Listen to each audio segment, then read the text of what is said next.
Understanding, up to par, mastering English idioms. Hello everyone. Today we're diving into a common English phrase, up to par. Have you heard it before? Well, whether it's new to you or not, by the end of this video, you'll understand exactly what it means and how to use it in everyday conversations.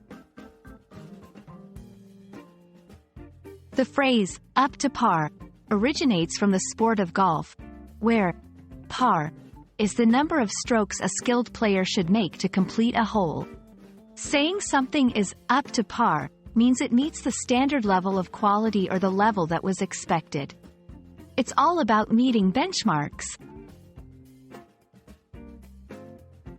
Now, let's see how to use up to par in sentences. If your performance at work is up to par, it means you are doing your job as well as you should be.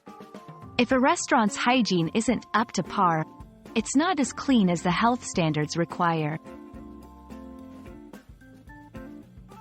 There are variations of the phrase that you might come across.